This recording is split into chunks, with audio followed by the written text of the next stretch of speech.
All right, good afternoon, everyone. Today we have Erin Herbold-Swalwell as our guest speaker. Erin's an attorney with the law firm Brick Gentry down in West Des Moines, Iowa. She's here today to talk to us about some agricultural law things and what issues have risen since the derecho hit back in August 10th.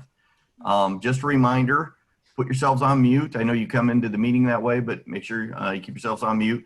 If you do have a question, you can use the chat function at the bottom of the screen, or just temporarily hit your space bar down and that will unmute you. And with that being said, I will turn it over to Erin. Well, hi everybody. How are you?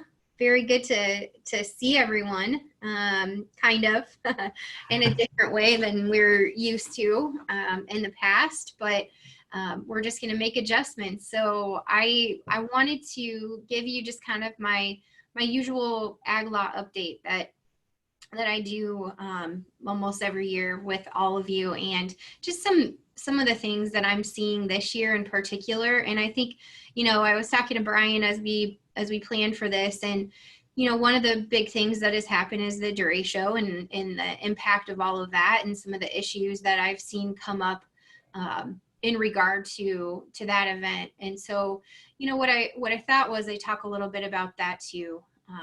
And just some of the impacts of those things, and you know, add it to the list of 2020 weirdness, but we're all getting through it. So you know, first things first, you know, I usually talk about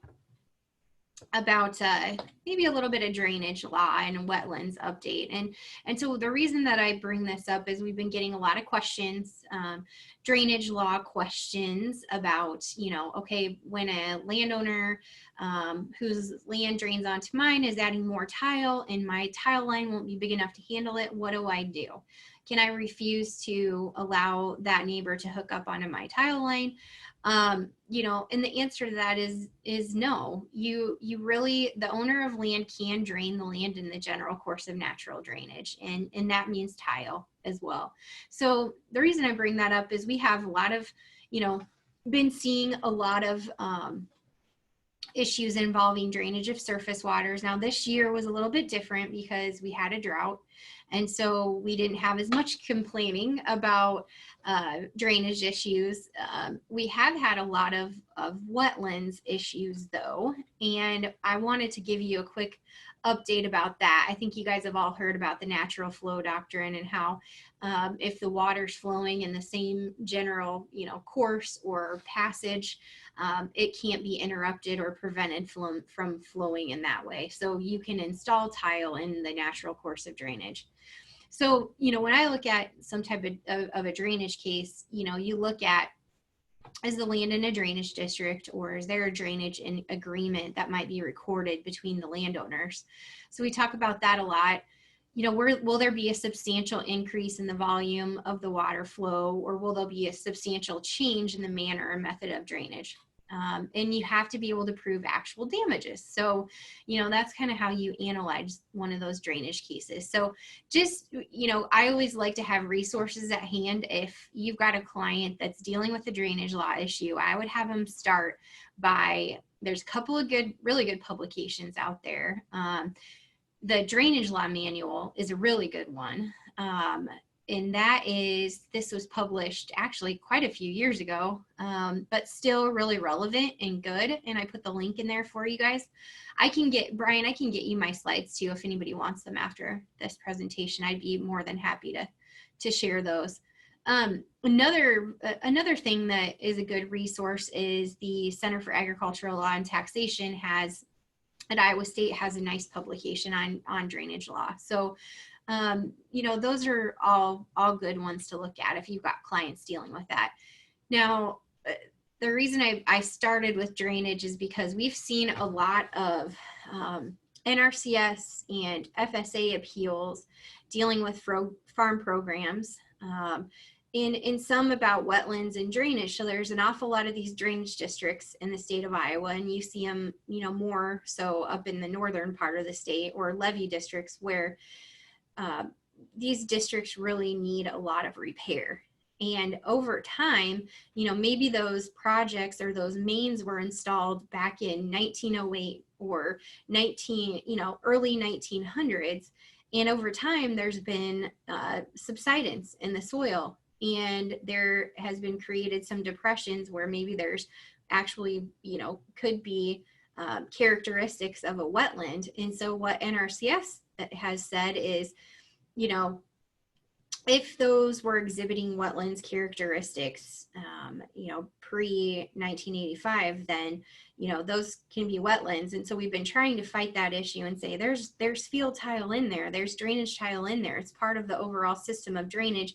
It's just that drainage system hasn't been updated. So that's one thing that, I would say, just as an overarching, maybe a generalization, but in a lot of these farm program payments, when you're, like for payments or NRCS or whoever you're dealing with, if you have an issue with them, the burden is going to be on the producer to overcome their findings. And so I think that's always that's the most important thing for farmers to be aware of, that, if you're accepting these payments, so there's an awful lot of FSA payments coming in right now, right? We've got CFAP payments coming in. We've got a lot of things happening. So number one, you got to stay in compliance on wetlands issues.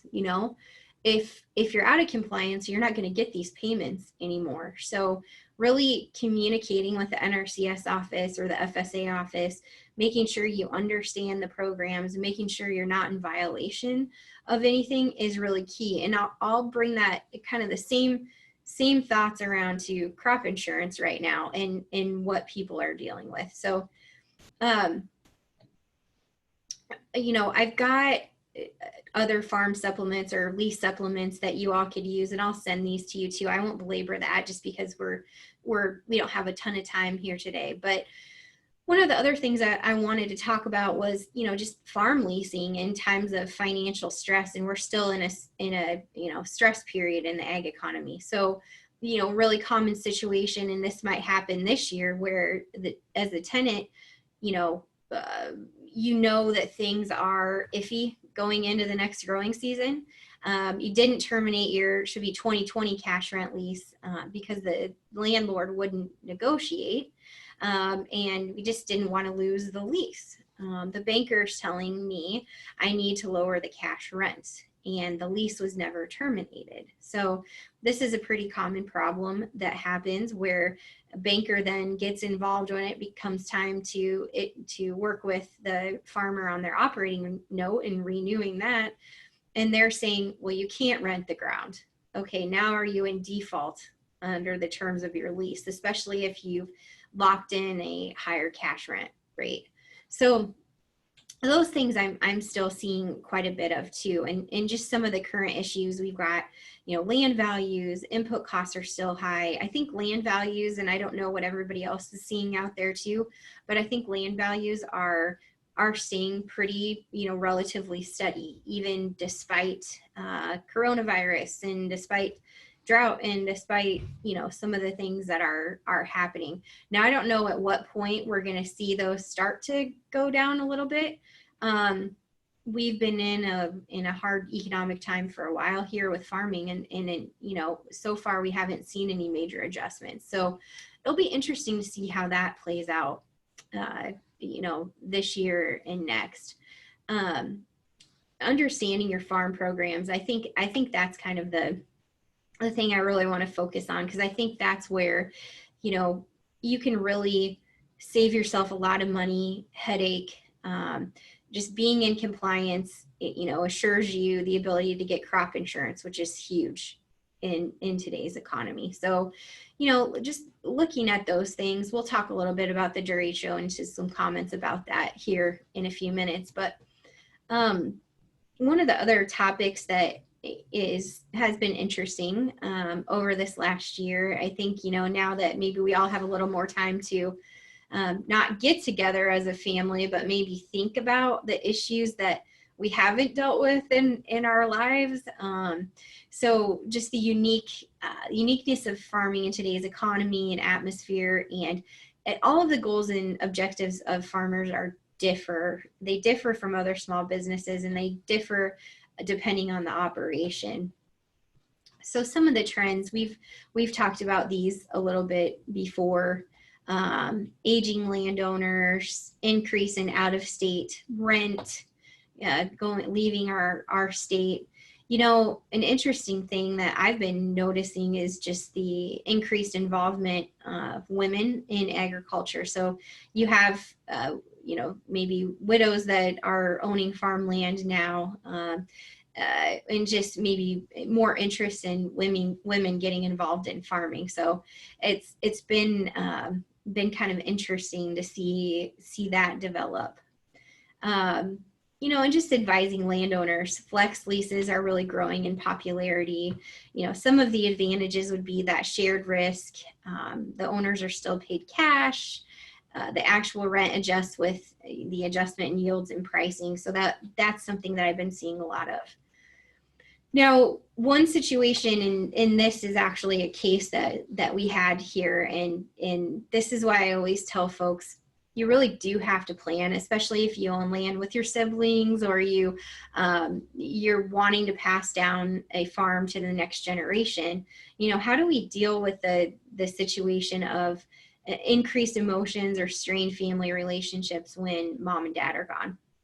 I've been seeing a lot of this. So in a nutshell, in Iowa, our partition laws have changed a little bit in the last few years. And what I mean by that is, if you own, you know, say you own, you know, like this case example, a mom and dad own 660 acres of Iowa farmland. No one ever discussed the plan. There was one on-farm heir and 7 off-farm heirs. So what I mean by that is they were off with different jobs, didn't have any interest in the farm. But mom and dad still leave the entire farm, you know, all of the parcels, in undivided equal interest to each of the 8 kids. It got a little more complicated in that because mom tried to make some changes to her estate plan along the way, and was really hamstrung because half of, you know, dad had predeceased her, and so his estate plan was already in place. You know, it was finished. He couldn't make any changes because he was gone. And so that muddied the waters a little bit. So of course, hard feelings developed. Some of the children wanted to sell out. Some wanted to, you know, one wanted to stay in farming. Some thought they needed to keep the farmland in the family. You know, so fixing this situation, the fix for this family, because they were already in it, was we got to go to court, right? And believe me, that got very interesting. I'll just put it that way. Very, you know, 8 different kids, 8 different personalities, and very fiery through that case. It's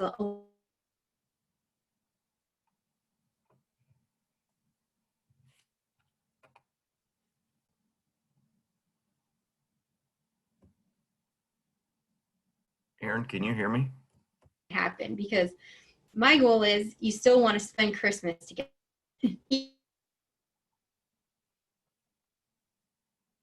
Very much, but you know, the goal is to still be happy enough with each other to want to spend Christmas together. So how do we fix the situation? Well, being proactive and planning is really key. So laying out the goals, you know, is there somebody that wants to keep the farm operation together? You know, do the siblings that might own this farm together, do they get along? What's the plan? What is their children's plan for the farm? And I think really looking at all those options to have a roadmap laid out, that if something happens to someone along the way, there's a death along the way, that we know exactly that everybody that's involved in, whether you put it in an entity or whether you hold it together in undivided equal interest, that everybody knows what that roadmap is. And what I like to use, an LLC or some type of family farm entity, mostly because then you avoid this issue of, well, there's liability protection, but you also avoid this issue of a partition or a potential partition. So what I mean by that, and what I was talking about before, that our laws have changed a little bit, is that there is now a preference if there are multiple owners of a piece of ground or multiple pieces of ground, and they hold that land as tenants in common, which just means when one of them passes, they can leave their undivided interest to another person. So they all own an undivided, probably minority interest in a piece of farm ground. In Iowa, the courts have said, well, there's got to be a way out for people that own land together. If one of them doesn't want to be a landowner with the other one, that's why the partition process is in place. And so you can petition the court to ask the court to either divide that ground or to order it to be sold. And so the default was long, for many, many years, if you're a judge and you're sitting there listening to a case and you've got a piece of ground and it's 80 acres and it needs to be divided 3 ways, what's the easiest thing to do? As a judge, it's probably just order that ground to be sold, right? Because partitioning that into thirds is going to be problematic. So now in Iowa, and this is just in a nutshell, there's a lot of nuances to this, but there is supposed to be a preference for keeping that farm in the family, in having there be a mechanism to have that farm, stay in the family, or give them an opportunity to buy each other out, or to divide it instead of just ordering it to be sold. The problem is that law is really new. We don't know quite how that's all going to play out. It's a new process. It seems to be working pretty well. But I think that, it's one of those things that, we're just going to have to see how that all plays out. So we'll keep monitoring that, and hopefully I'll give you guys an update next year.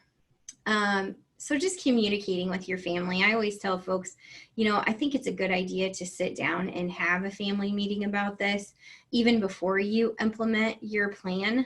And some people say, well, I'm not going to include my kids until I get the plan done, then I'm going to inform them of that. I think it depends who you're dealing with, right? I mean, so if all of your kids don't have an interest in the farm and want to, maybe you just need to tell them what you're going to do. I think that's fine. If some of them have an interest in the farm, or maybe are actively engaged in the farm, it might be good to talk about how these things look. Talk about, make sure it's just not a surprise to the on-farm heir. I think those are the times when these cases heat up, or when, when the family never talked, when they held their cards really, really close to their vest. That's when the hard feelings really seem to pop up. So talking about it's really key. How do you treat that off-farm heir? So do you give them a portion of the land? We've talked about ways that you can divide the land up and still hold it together as an entity. Maybe you set up an LLC and you have an operating agreement that dictates what the family is going to do. If one person wants to sell, it can be sold at this price. You get this much time to deal with that and to make an offer or accept an offer. And there's a roadmap that's laid out. Yeah, you can consider, gifts of non-business assets, monetary gifts per year, making them beneficiaries of life insurance or retirement plans. Those are all things that we talk about and we do when we do planning for people. So I think really coming in, if you're meeting with your attorney, really coming in and having a thought of, okay, what's kind of the general distribution plan? Where do we want our stuff to go? What's everyone's role? Do I want to set up a revocable trust? Do I, who would I want to be trustees of that when I'm gone or my spouse is gone? What will my spouse do when I'm gone? Do we need somebody serving with them so that all of the burden is not on my spouse? There's so many different things that you need to think through and talk through. Do you have a farm business entity? So consider talking through those things. the fair versus equal debate is always a hard one to talk with everybody about. How do you measure that contribution of the on-farm heir? Do you have an off-farm heir that can work with the on-farm heir?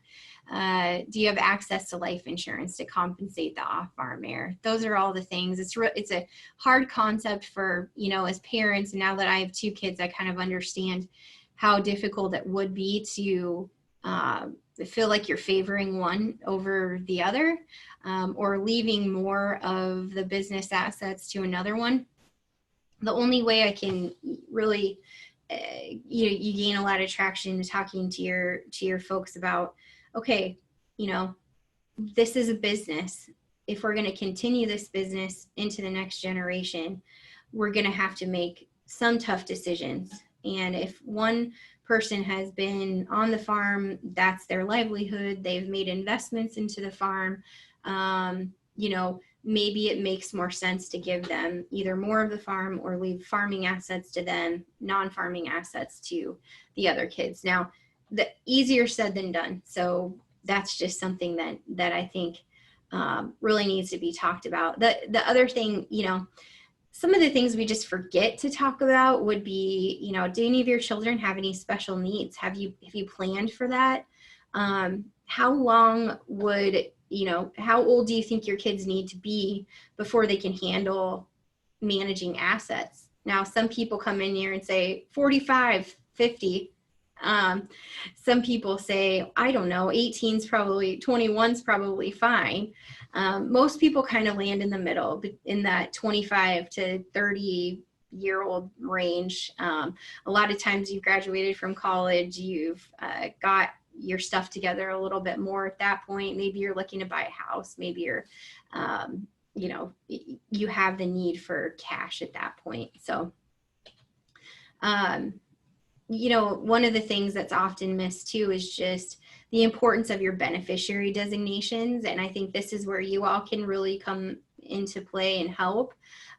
Just having people think about your life insurance. Is it designated to the right place? Does it jive with your estate plan? Do you have a testamentary trust established in your estate plan? Do you need to make some changes to your beneficiary designations because of that?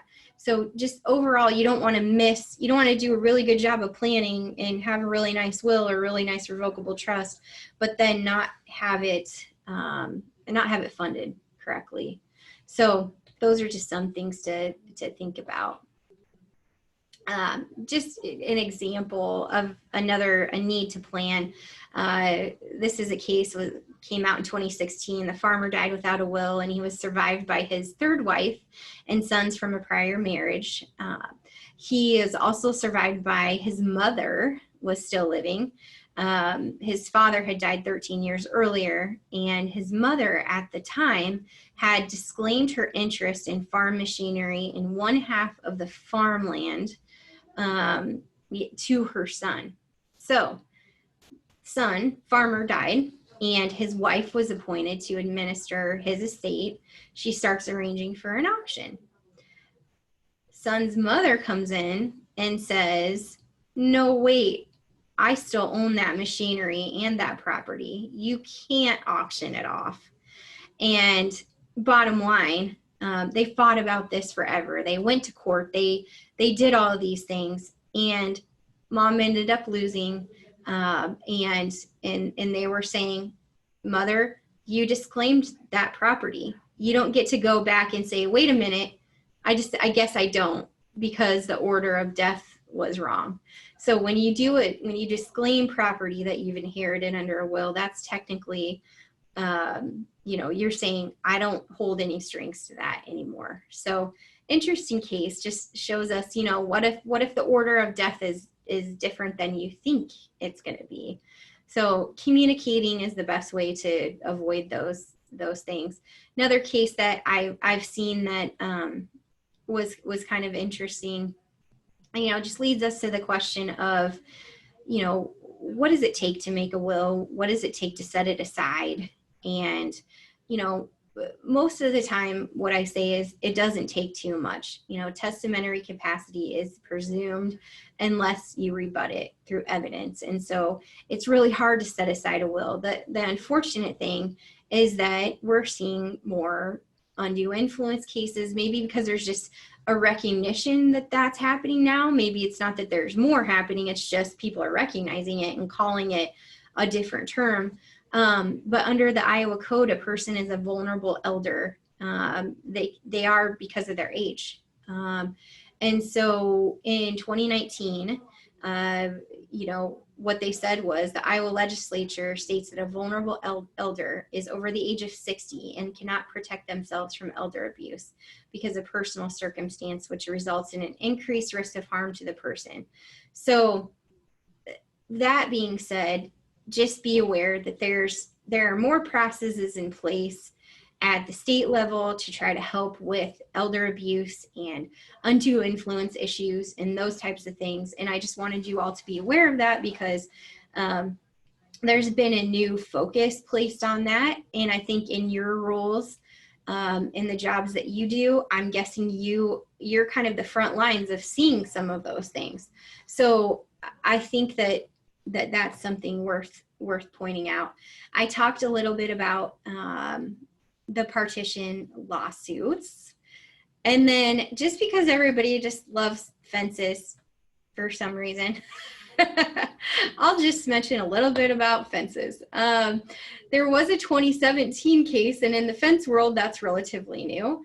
The plaintiff filed an action asking the court to require that the defendant comply with the terms of an agreement. This was a fence. I remember I always say that, you know, you always need to have a written fence agreement with your neighbor. Well, here's why you need to do it. So, and you actually have to follow it if you have the fence agreement in place. So, interesting case, the trial court ordered the defendant to pay about $20,000 of the plaintiff's attorney's fees and litigation expenses because the fence agreement provided for recovery of that.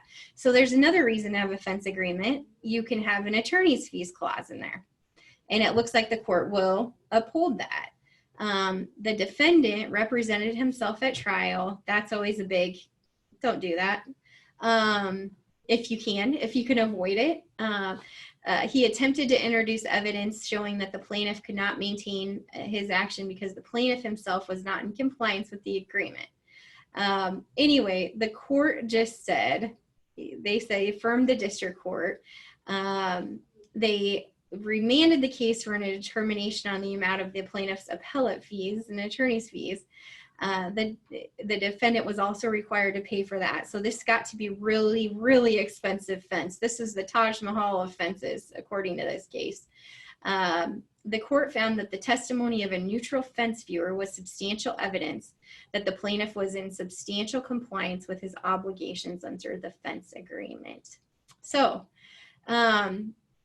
last thing, and I'll get to the derecho stuff, you know, take a guess what crop this is. I'm guessing some people are smiling, so that concerns me. You already, no, I'm just kidding. The Hemp Production Act, that was signed by the governor into law in May 2019 and passed by an overwhelming majority. So we have people now that are raising hemp in Iowa. So, just, you know, some of the hurdles, there were a lot of people that were going great guns, wanted to raise hemp right away. They couldn't because USDA hadn't issued their final rules. Iowa Department of Ag and Land Stewardship hadn't submitted their plan to the USDA. There were so many different things that had to happen. So bottom line, that was, you know, one of those. It's going to be an interesting program. I don't know if you guys have any clients or yourself that are interested in that crop, but you know, it's got a lot of hurdles in front of it. So it'll be interesting to see how that plays out. In my office, we do a lot of, you know, looking at these wind and solar leases, that there's a lot of companies out there still. You know, Mid-American is in the process and has announced plans for additional wind turbines in Iowa and more projects. I'm seeing a lot of solar collector farm projects proposed. So just, you know, in those leases, if people get them, if your clients are coming in and they're saying, look, I got this lease, seems like a good amount of money, should I just sign it and walk away? Are they really going to change anything if I say anything? The thing that I would tell folks is that, you know, if you don't try to negotiate early on, it's going to be really hard to, you know, it can be hard in the future to try to negotiate a fix to problems that arise if you don't think of them ahead of time. So some of those problems are compaction in the fields, or things that happen during construction, or things that happen during the operation of these farms, or what's going to happen if the subsidies dry up and we don't these companies walk away from the installation. So those are all the questions I would want to be answered. You know, and I think bottom line is, you know, what's the term of the agreement? How many years? What are your access rights? You know, what are you going to do if I have damage to my crops or compaction? You know, what rights am I giving up with respect to my land? The payment looks pretty good, but are there things that you're giving up that you're not thinking about? Last topic, and then I'll quit, Brian. So the 2020 derecho, you know, the thing that I would say about this, and I talked to my dad about this, I was riding around in the tractor with him one day. He was all gung-ho to get out there and get the adjuster out and destroy what crop, you know, was laying flat on the ground after the derecho. They had pretty bad damage. And I said, just, if you don't do anything else or listen to anything else that I say because you think I'm just still your kid, you know, can you remember that the crop insurance rules are so strict, and you've got to really strictly comply. Don't just take the adjuster's word for it. Don't do anything until you have it in writing, because he was just itching to get his mower out and go out and mow down the crop. So, you know, he couldn't let it just lie for a little bit. But I think communication is the key, making sure that you're doing your reporting right, because if there's these high dollar claims, which this year there might be, and I don't know how many of you probably know a little bit about this, but claims over 200,000 or more are high dollar claims, which they would trigger an audit unless RMA comes back and says, you know, hey, we're not going to do that because there's just so many claims out there. But when they go back and audit those prior 3 crop years. And so if you have any mistakes, just know that RMA's taking a pretty hard line on those. So it's just really one of those areas that can really impact your bottom line in or already really tough farm economy. And so jeopardizing your claim by making a reporting mistake or being out of compliance on a wetlands issue or not understanding the type of policy that you have can really create some problems. So RMA is saying now they're going to continue to monitor these claims over 200,000. And if the level of claims is in excess of 200,000, rises above 5% of all claims within the state, RMA could, they're not going to say they will, they could provide relief on that review requirement. So they've developed an online checklist, which I think is helpful. So if there's anybody out there that's having a hard time with a crop insurance company or dealing with their agent or anything like that, there's some good tips there. So, and I am over 135, so I can leave a little bit of time for questions if you guys have them. Whatever you want to talk about, or maybe you just want to chat. No, that's great. Thanks, Erin. Reminder, you are all on mute, so please either unmute yourself at the bottom or press your space bar down. That will do the same thing. Does anybody have any questions for Erin right now?